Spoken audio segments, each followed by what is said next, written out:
Então, gente, vamos começar a nossa aula de hoje, né? Como eu havia combinado com vocês na nossa aula da sexta-feira passada, nós vamos começar a fazer uma abordagem diferente no que diz respeito ao conteúdo trabalhado em sala de aula. Até a semana passada nós trabalhamos, né, todas as aulas da semana em cima de um mesmo conteúdo, que é a parte de física, mecânica clássica, né? E agora, cada aula nós vamos abordar um assunto diferente. Então, ontem nós tivemos uma aula de mecânica e hoje nós vamos começar a parte de termologia.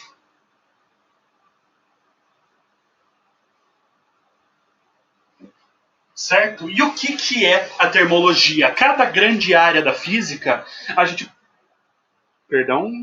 gente pode começar o estudo dela a partir... Pode deixar lá, Gustavo. Não precisa trazer. A gente pode começar o estudo dela, né, tentando quebrar o que essa palavra significa. Então, a palavra termo, né, remete a calor.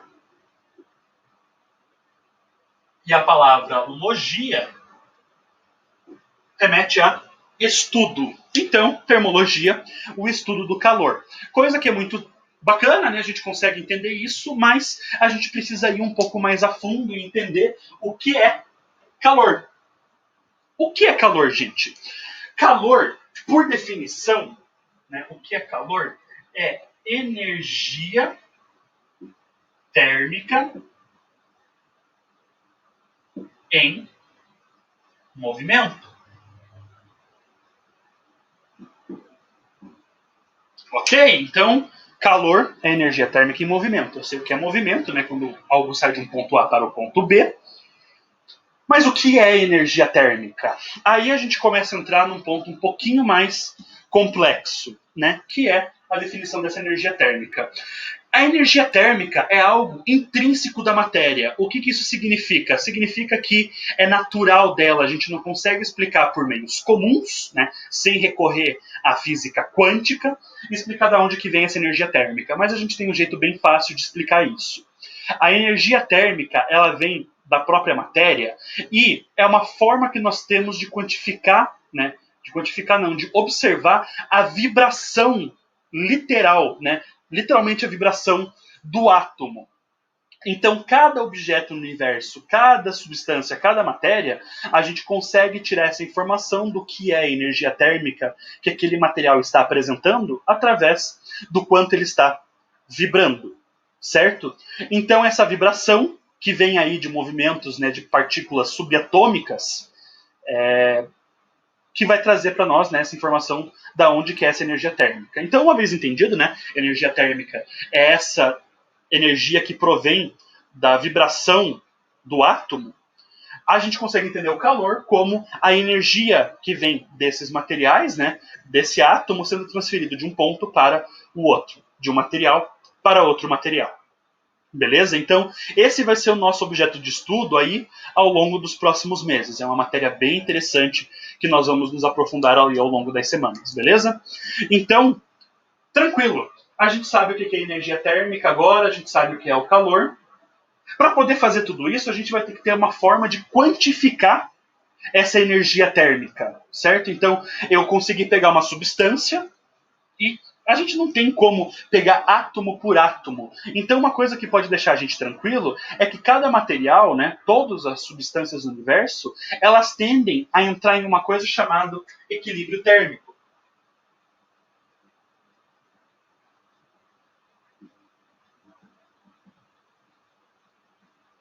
O que é esse equilíbrio térmico?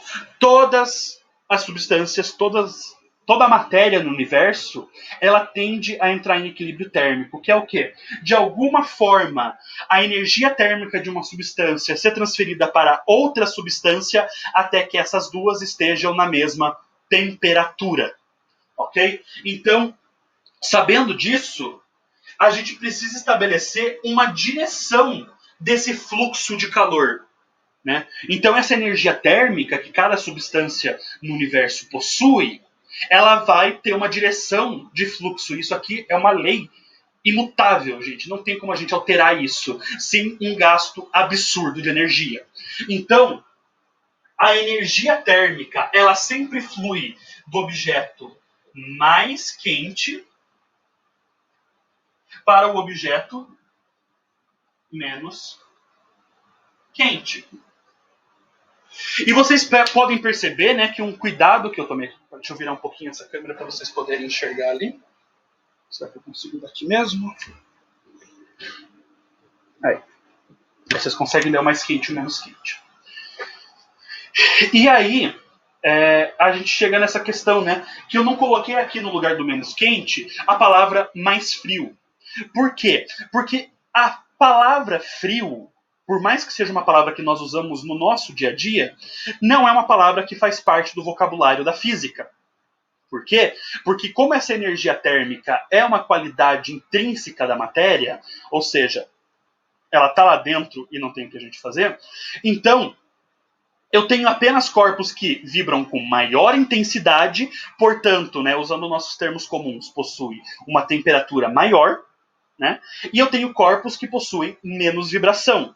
Né? Então a gente fala que eles têm uma menor temperatura, mas em nenhum momento dentro da física a gente tem estabelecido a palavra frio, certo?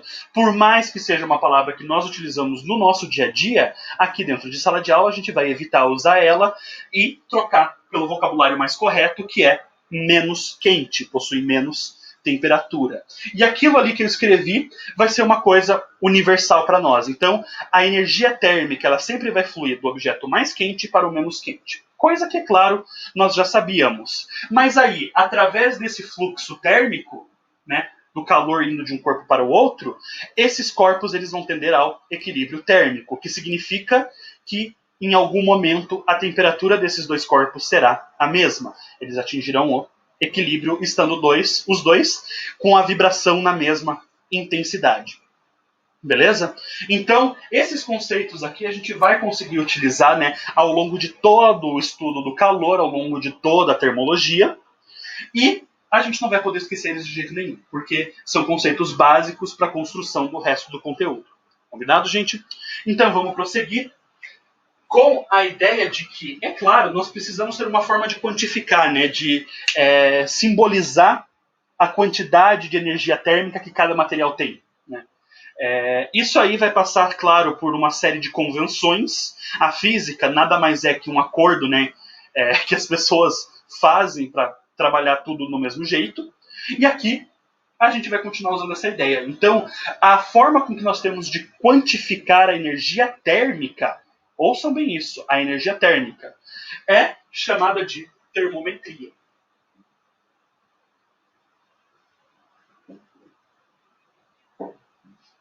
E o que é termometria?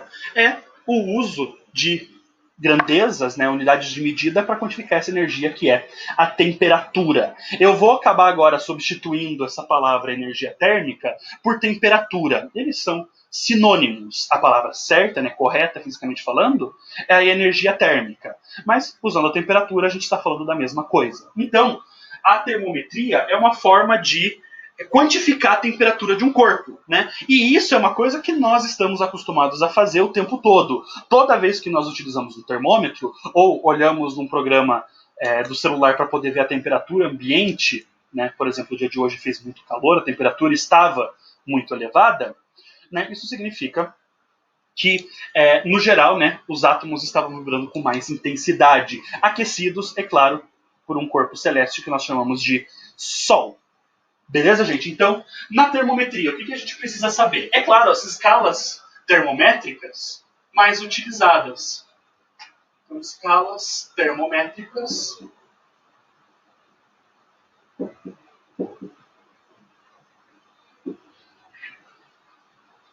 mais utilizadas. E quais são essas escalas termométricas mais utilizadas? Vamos começar, é claro, pelo começo. Aquela que nós usamos no nosso dia a dia aqui no Brasil. A escala em graus Celsius. Então, a grande maioria do mundo usa essa escala termométrica para eventos do nosso dia a dia, como, por exemplo, né, a temperatura no momento, a temperatura de objetos, medidas através de um termômetro. E essa escala Celsius, ela é bem simples. Quando o tal do Celsius foi estabelecer ela, ele usou a água como ponto de referência. né? Então ele pegou a água, que é a substância mais comum do mundo. A gente consegue usar, né, essas características da água tanto aqui quanto em qualquer outro lugar do planeta, com algumas ressalvas. E aí ele usou, né, decidiu usar a água como um parâmetro para poder estabelecer essa escala termométrica dele. E ele falou que a temperatura de fusão da água, né, de uma maneira muito sábia, ele definiu como sendo zero dentro dessa escala que ele mesmo criou. Ok? E aí, observando um outro ponto de mudança de estado físico, que é a temperatura de ebulição, ele falou que entre essa temperatura de fusão e ebulição, ele colocaria 100 unidades dentro dessa escala que ele criou, deixando assim a temperatura de ebulição da água como 100 graus Celsius. Pessoal, com uma pequena anotação, todas essas temperaturas trabalhadas a nível do mar, porque a pressão atmosférica influencia na forma com que a água vai entrar em ebulição, principalmente nesse ponto, né? A temperatura de fusão ele não altera tanto assim. Tranquilo? Então, como vocês podem ver, né, a distância entre esses dois pontos de interesse são de 100 unidades, o que é ótimo. Toda a nossa matemática é baseada num sistema decimal, então fica fácil para a gente poder fazer cálculos relacionados a isso. E, né, ele chegou a essa unidade que nós utilizamos tão abundantemente no nosso dia a dia. E aí outros países, né, os países que não utilizam a escala Celsius, eles utilizam a escala Fahrenheit. Né? Existem apenas alguns países no mundo que não seguem esse padrão de utilizar a escala Celsius. A escala Celsius é muito mais acessível, mais fácil de entender. 0, ponto de congelamento. 100, está todo mundo morto, a água está ebulindo. Então, é fácil da gente se localizar. Já, né, o Fahrenheit, quando ele criou a escala dele, ele estabeleceu a temperatura de fusão da água como sendo 32 graus dentro dessa escala Fahrenheit. Né? E ele estabeleceu a temperatura de ebulição da água sendo 212 graus Fahrenheit. Para ser sincero, eu não sei por que ele escolheu esses valores em específico, tá? Mas são os valores que ele escolheu. Então, como vocês podem ver, a diferença entre a temperatura de fusão e a de ebulição, ao invés de ser 100 unidades, que é fácil da gente trabalhar, na escala dele acaba sendo 180 unidades. E isso é um fator bem importante para poder transformar entre um e outro. Então, os países, né, Estados Unidos e Inglaterra, que eu consigo pensar de cabeça apenas esses dois, eles utilizam a escala Fahrenheit. E todos os outros países no mundo utilizam a escala Celsius. Então, é claro, né, para a gente poder conseguir entender, por exemplo, eu sou uma pessoa que gosta muito de assistir jogos de futebol americano. Quando você assiste, né, essa época que nós estamos chegando no verão, os americanos estão entrando no inverno. E as temperaturas deles lá são baixíssimas. Então, quase todo jogo começa com o narrador falando a temperatura no momento, né? E ele vai falar, é claro, na escala que eles utilizam, que é graus Fahrenheit. E aí, como que eu faço para entender e tentar trazer para a minha realidade essa temperatura que ele falou? Eu preciso fazer uma conversão. Então, primeiro a gente vai entender como que faz uma escala de conversão entre duas escalas quaisquer, tá?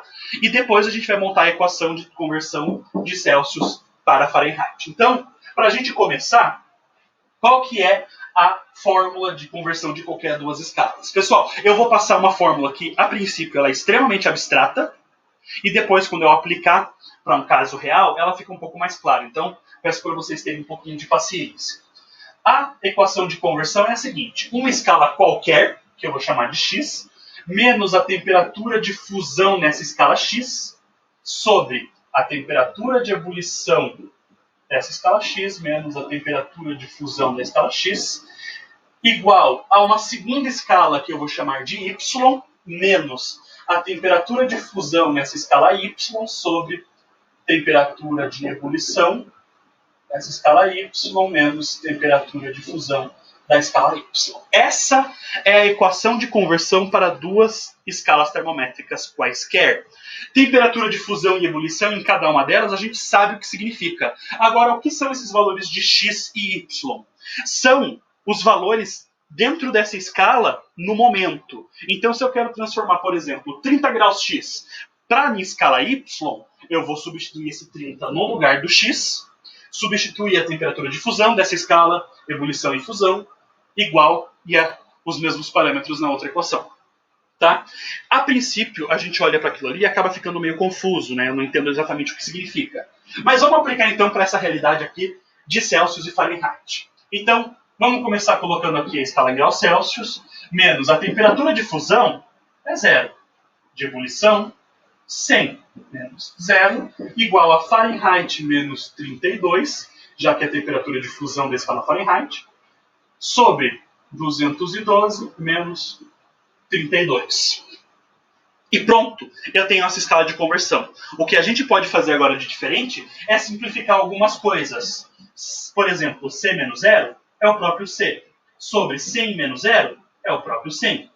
Isso igual a F menos 32 sobre 180. Eu poderia trabalhar com essa fórmula desse jeito que ela está aí, mas tenho certeza que não é o jeito que vocês conhecem, porque eu consigo simplificar essas bases aqui. Por exemplo, dividindo ambas por 10. Mas ainda não está na forma mais simples. Eu ainda consigo dividir ambas por 2. Então, vamos dividir por 2. E eu vou acabar com C sobre 5 igual a F menos 32 sobre 9. E essa aqui provavelmente é a fórmula que vocês conhecem. É a fórmula na maneira mais simplificada possível. Então, toda vez, né, que eu ouço no jogo de futebol americano que eu estou assistindo, ele falando a temperatura lá em Fahrenheit, para eu descobrir quanto que ela vale em Celsius, é só eu pegar o valor que eles falaram e substituir nessa equação. Trabalhar matematicamente ela e chegar no resultado. Então, eu gosto de fazer sempre durante a aula a seguinte brincadeira. Eu vou pegar aqui no meu celular a temperatura atual em graus Celsius. Bom, ele está me falando que agora está 18 graus Celsius. Quanto que isso aqui equivaleria na escala Fahrenheit? Vamos descobrir. Eu pego esse 18 e substituo no lugar do C. 18 sobre 5 igual a F menos 32 sobre 9. Aqui eu já faço o primeiro aviso para vocês. É muito fácil a gente acabar cometendo um erro bem básico aqui. Então, vendo essas igualdades aqui de frações, eu preciso, né, isolar agora o F. Como que eu vou fazer isso? Começo fazendo a multiplicação em X. Como não dá para simplificar esse 18 por 5, por um número inteiro. Então, isso aqui vai ficar da seguinte fórmula. 9 vezes 18 igual... E na hora de passar esse 5 multiplicando, o erro mais comum que nós professores observamos nessa hora é o aluno passando esse 5 multiplicando o F, e aí fica 5F menos 32. Isso está incorreto, porque a gente não pode esquecer que isso aqui é um polinômio. Quando eu passo ele multiplicando, eu vou ter que fazer o que vocês chamam de chuveirinho, né? A propriedade distributiva. Então, eu preciso levar o rigor matemático aqui com cuidado e colocar ele entre parênteses para me lembrar de fazer essa propriedade distributiva. Ok?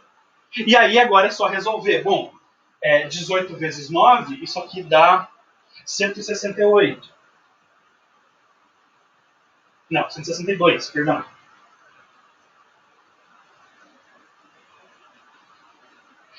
Igual a 5 vezes F menos 5 vezes 32, isso aqui dá 160.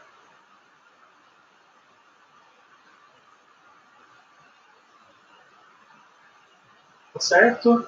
Esse 160 que está subtraindo vai passar para o outro lado somando. Então eu vou acabar aqui, né? 162 mais 160, isso aqui dá 322, igual a 5 vezes F. Para finalizar essa conta e descobrir qual que é o valor de F, é só eu passar aquele 5 dividindo. Então 322 divididos por 5. Eu vou, né, recorrer ao uso da calculadora, porque vai dar um número quebrado. 22 divididos por 5. Isso aqui dá 64,4 graus Fahrenheit. Ou apenas 64 se a gente for trabalhar com números inteiros. E aí, o legal de fazer isso é que eu posso pegar novamente o meu aplicativo e simplesmente pedir para ele transformar tudo para Fahrenheit. Em Fahrenheit, olha aqui, a temperatura de agora é 64. Então, o próprio aplicativo, para poder fazer essa conversão, é essa equação que ele usa. Né? Mostrando aqui ponta grossa agora, ó, 18. Então a gente consegue usar essa fórmula, né, para fazer transformações bem simples. E aí fica a pergunta, professor, vai ser cobrado isso no vestibular de mim? Vai ter uma pergunta pedindo para eu transformar uma unidade na outra? Posso falar para vocês com quase toda certeza que não. É uma pergunta, uma questão muito simples, abordando apenas uma área de conhecimento que é uma transformação de unidades. Não agrega tanto assim. Então, o que normalmente, né, provavelmente vai acontecer é que em um exercício onde você vai estar descobrindo outras coisas, vai ser necessária essa conversão. Mais ou menos que nem lá na parte da mecânica, quando um exercício passa a velocidade em quilômetros por hora e você precisa utilizar na resolução a velocidade em metros por segundo. Nesse caso, eu vou precisar converter. Muito difícil cair uma questão onde a conversão é o exercício. Um objeto está a tal velocidade, quanto que isso é em metros por segundo? Fiz a conversão, cheguei na resposta, marca alternativa. Muito difícil. Pode acontecer, existem alguns casos que eles cobram isso. Mas, muito difícil. Então, isso aqui apenas vai ser um item necessário para poder usar na resolução. Beleza, gente? Até aqui, alguma dúvida? Escrevam para mim no chat aí se vocês estão com alguma dúvida.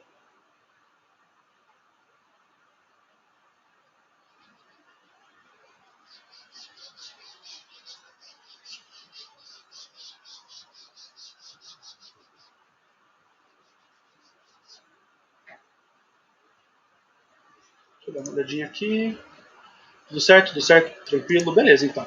Vamos prosseguir aqui, gente. Vou passar um exercíciozinho bobo, né? Um exemplo para vocês tentarem descobrir o valor. Então, eu quero que vocês façam a seguinte conta, né? A temperatura máxima que o ser humano pode aguentar, sem as proteínas, né, as enzimas do corpo se dissolverem e a gente começar a morrer lentamente, é a temperatura em graus Celsius de 42 graus. Tá? Então, quanto que seria o equivalente disso em Fahrenheit? Façam essa conta rapidinho aqui, só para treinar o uso dessa fórmula e a gente já prossegue. Prossegue? Acho que tá certo. Isso aí. Vou dar um instantezinho para vocês aqui, tá?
Vamos fazer a correção desse exercício aqui, gente? Só a gente pegar a nossa fórmula, né? C sobre 5 igual a F menos 32 sobre 9 e substituir 42 no lugar do C. 42 sobre 5 igual a F menos 32 sobre 9. Faço a multiplicação aqui em x. 42 vezes 9 igual a 5, que multiplica F menos 32. 42 vezes 9 vai dar... 422 dá 378. 378. Isso. Igual a 5F menos 160. Tá negativo, vai passar para o outro lado positivo. Aqui eu vou pegar o botão.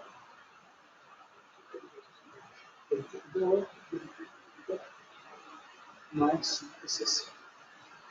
Então isso aqui vai dar 5F igual a 538. Passo isso aqui positivo. Passo esse 5 dividindo, então F igual a 538 dividido por 5.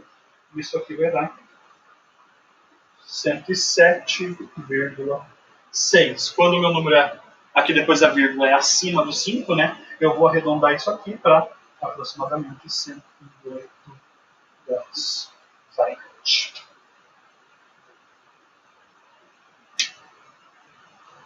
Tranquilo, gente?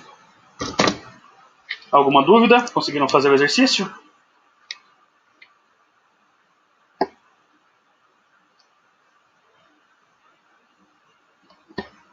Beleza. Então só vou apagar mais uma partezinha aqui. Tem só mais uma unidade que eu quero passar para vocês, para fechar a nossa tríade aí de unidades que são utilizadas dentro da física. Claro que existem mais, mas essas aqui são as mais importantes. Então, quando os grandes físicos da época se juntaram para poder criar um sistema internacional, teve uma discussão muito grande em relação à parte da temperatura, porque é claro que Celsius é muito mais lógico, muito mais simples de ser utilizado, mas os países que utilizam Fahrenheit não queriam largar o osso, queriam que fosse utilizado Fahrenheit. Então, acabou sendo necessária a utilização de uma nova criação, de uma nova unidade. Mas aí, já que vai ser necessária a criação, vamos fazer uma unidade absoluta. O que isso significa? Essa unidade ela é feita para quantificar literalmente a quantidade de vibração que cada átomo dessa substância tem. Então, ao invés de usar a água como parâmetro, por exemplo, que nem Celsius e Fahrenheit fez, eles falaram, não, a gente vai achar um jeito de quantificar quanto de vibração cada um deles tem. Tá? E aí foi isso que eles fizeram. Tá? Então, Kelvin é uma coisa chamada unidade absoluta. Por isso que não existe graus Kelvin. Porque graus, graduação, essa unidade graduada significa em comparação com alguma coisa. Não é o caso. Ela é uma unidade absoluta. Então, é claro, para poder fazer a conversão, utilizando essa fórmula aqui, a gente vai precisar saber, então, as temperaturas de fusão, dessa escala Kelvin, e temperatura de ebulição. Mas elas não foram utilizadas para estabelecer a unidade. Tá? E essa unidade é utilizada nos laboratórios no mundo inteiro para que qualquer artigo científico, qualquer pesquisa, utilize sempre a mesma unidade. Tá? E aí, quais são essas temperaturas mágicas? A temperatura de fusão foi estabelecida como 273 Kelvin. E a temperatura de ebulição, 373. Então, como vocês podem ver, 100 unidades de distância. Mesmo pegando a forma mais científica possível, criando uma escala absoluta, a gente percebe que Celsius estava muito mais próximo da forma correta de quantificar isso.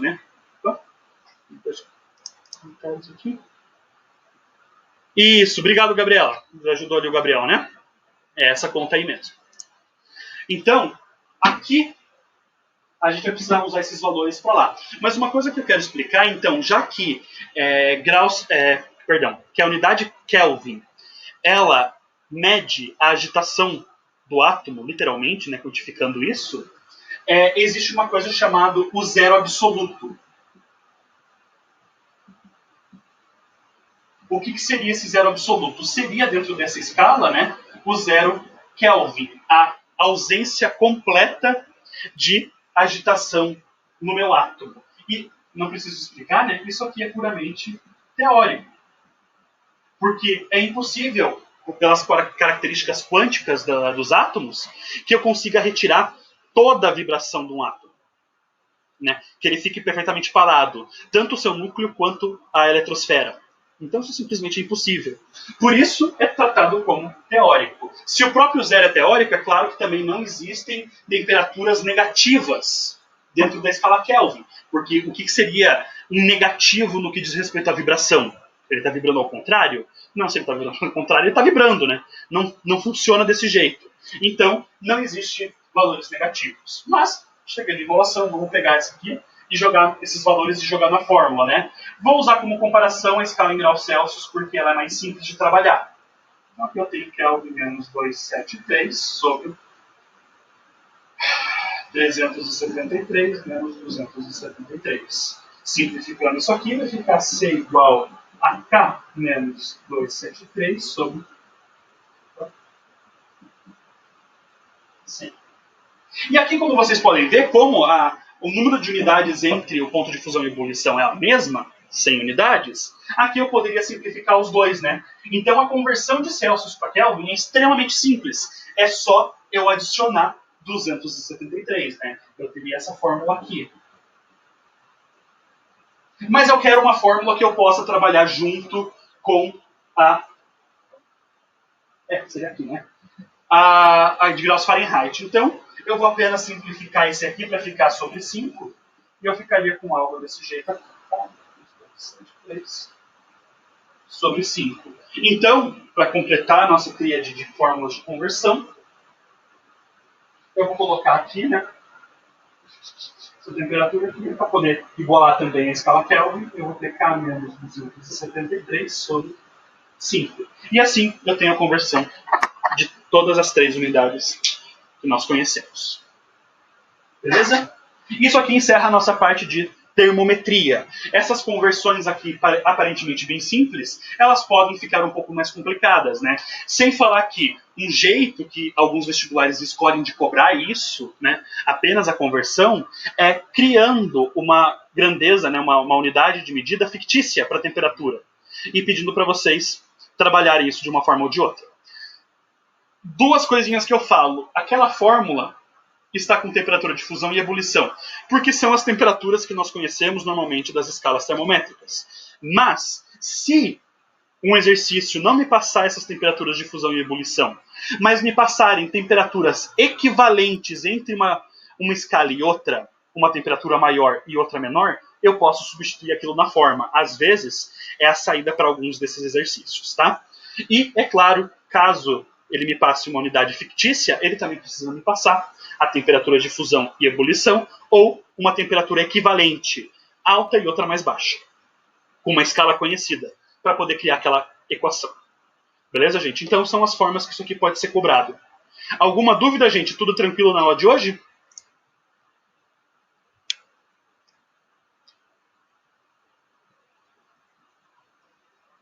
Tudo certo? Tudo certo? Tudo certo? Então, pessoal, para a nossa aula de hoje, é isso. Espero que vocês tenham gostado da aula de hoje, nessa introdução da calorimetria, da termologia. Espero que vocês tenham gostado. Desejo a vocês uma ótima noite e eu vejo vocês novamente na nossa aula de sexta-feira. Beleza, gente? Até mais. Boa noite, gente.